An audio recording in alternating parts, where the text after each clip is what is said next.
After last year's Finals MVP by Steph, and after yesterday's 50-point game, it's time to have an adult conversation.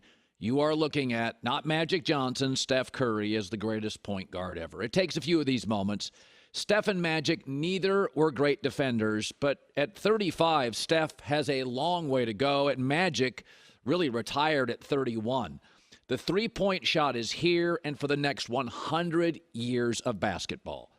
And I'm going to take that over Magic Johnson's innumerable assists. The game has changed.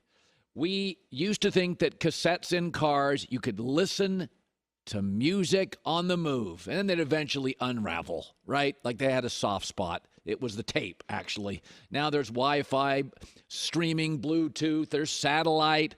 The world changes. Steph has evolved and changed the game.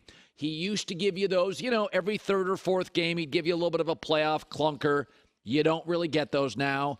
He'll give you the legendary speech before the green that Draymond talked about that. You didn't get those before. He's always been selfless over selfish. But Golden State has holes in this roster, and he fills all of them. It is very much Jordan with the Heatles. He fills the holes. Part of being great is the ability to reduce other star players to insignificant. Michael Jordan used to do that. You'd watch him against Clyde Drexler, and it was like Drexler was just a guy. That's what Steph Curry did in the last couple of fourth quarters in Sacramento against De'Aaron Fox. De'Aaron Fox was insignificant. Steph was that good. The passage of time, and we may not know it in the moment, but the passage of time changes the way we look at even great athletes. A Joe Namath or a Brett Favre are viewed as gunslingers. That feels outdated. They made too many bad throws, too many mistakes, harder to coach, did things their own way. Too many Bradys and Mahomes and Aaron Rodgers have made the quarterback position much more about greatness coupled with tremendous efficiency. Favre every decade is going to feel more and more like a relic. Magic Johnson was 6'8" and handled the ball. We'd never seen that, but now 7-footers handle the ball. That doesn't feel as historically relevant or jarring. This is a shooter's game, and it will be for the rest of time, and Steph is aging beautifully. Whether it's a decoy, his movement, his skills, his ball handling, I'm going to take those points over Magic's assists. Magic was never a great shooter. Neither's a great defender. But Curry at 35 looks like he's got 4 to 5 years left to dominate playoff series. And, we've said this before. Russell Westbrook, when it became a shooter's league over the course of 4 to 5 seasons, was a relic. He doesn't even feel like a good basketball player every other game. Steph Curry's tempo and pace and movement and skill and ball handling and shooting is one of one. And it takes a few of these 50-point game sevens and finals MVP to win arguments for the basketball fans, purists, or the masses. But I thought yesterday was a clincher. We are looking at the greatest point guard ever. He can beat you so many ways. Sacramento, one of the loudest arenas in the league. He silenced it. In back-to-back games in Sacramento, in the fourth quarter, he silenced that crowd. Here's Steve Kerr. We all take him for granted because he's brilliant night after night, and we've been watching this for 10 years. And we just, you just have to remind yourself every once in a while, big picture. This is one of the great players in the history of the game. But that's how I felt back when in my playing days, with Michael Jordan, you'd see it night after night, so you just took it for granted. A remarkable performance. And I thought Klay Thompson after the game kind of summed it up.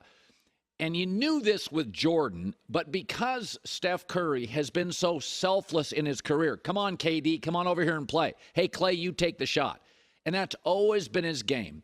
But Klay Thompson talked about when Steph really gets into the zone, you just sort of get out of the way. There's a reason he's a two-time MVP, a Finals MVP, is because he pushes us over the top in moments like this. And when he's in the zone like that, you try to just get him in his spots, get him the ball, get out the way. And got gosh, what an incredible performance. This is a Game 7 I'll forever remember as the Steph Curry game. We've done 30 for 30s, romanticizing Knicks and Pacers playoff games where they scored in the high 70s and low 80s. That's no longer the game. For the next 100 years on, this is a shooter's league. It's not about not liking Magic. It's about loving Steph and how he fits the game of basketball for the last 10 years and on. That is the greatest point guard that has ever played the game for a variety of reasons. So the NFL draft, I texted a GM over the weekend about one of his 6th-round picks that I loved. He gave me a fist bump. He's like, "You're into this stuff." Yes, there are millions of Americans that love the NFL draft, not just round 1, but the final pick by the Rams, a defensive end in round 7. It's hard to give out grades for the draft because the draft means different things for different teams. The Niners got a lot of heat because they took a kicker in one of the earlier rounds. But the Niners don't need another running back or a linebacker. It's a Super Bowl roster. What they can't do is shank a PAT to lose in the NFC Championship. So a kicker for them means something. You saw Philadelphia take Jalen Carter, defensive lineman, maybe the best player in the draft with red flags. But they have their star quarterback and veterans on the O-line and D-line, and their culture is set. So they can take big swings like that. Not everybody can. Texans, Arizona Cardinals, they have new coaches. They're creating cultures. They just need a bunch of guys. So they're not going to take a chance on a Jalen Carter. In fact, Texans' first couple of picks, high character guys, productive from big programs. Those picks make sense. I thought 3 teams, Seattle, the Steelers, and the Packers, are very good teams. Not the Eagles or Niners roster, but very good teams. The Seahawks, the Packers, and the Steelers that drafted 3 or 4 players each that could start and be highly productive. So I thought Seattle, Pittsburgh, and Green Bay had very good drafts. I didn't like the Cowboys draft, the Cleveland Browns draft, or the Detroit Lions draft for a variety of reasons. But again, it's hard to grade. My rule on Monday after the draft is take your free agent signings, people already in the league, there's some certainty there, and your top 3 picks. I don't know what a 5th, 6th, 7th round guy is going to do. 4th round guys are considered initial backups who could start. So if you take free agent signings, guys already in the league that should be productive, and your top 3 picks, I would say the Houston Texans, if C.J. Stroud can play, found themselves 7 to 8 starters and productive players. That is a very good offseason. Not to mention they hired a young, hot coach, defensive side of the football maybe, but many think he's going to be a rising star very quickly. So the Houston Texans, who went and got 5 or 6, I told you I liked their free agent moves. They weren't splashy. They were fundamental, good tight end, starting guard, starting tight end, starting safety. I thought the Texans had a great free agency. They also got 2 of the top 10 players in C.J. Stroud and Will Anderson. And if Stroud can play, my dark horse team to potentially double their wins this year will be the Houston Texans. I don't think they're great, but I don't think they'll be abysmal. I thought they went out and got Singletary, Robert Woods, Dalton Schultz, Shaq Mason, Jimmy Ward. Those are starters. Those are nice, productive NFL players. If their first 4 picks can play, I at least know the first 3.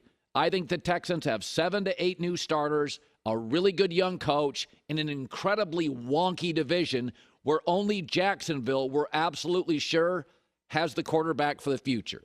So that, to me, is a really good offseason. Take the free agency, your first 3 picks. How the hell do I know what a 5th-round linebacker is going to do? Nobody does, and everybody hands out grades today.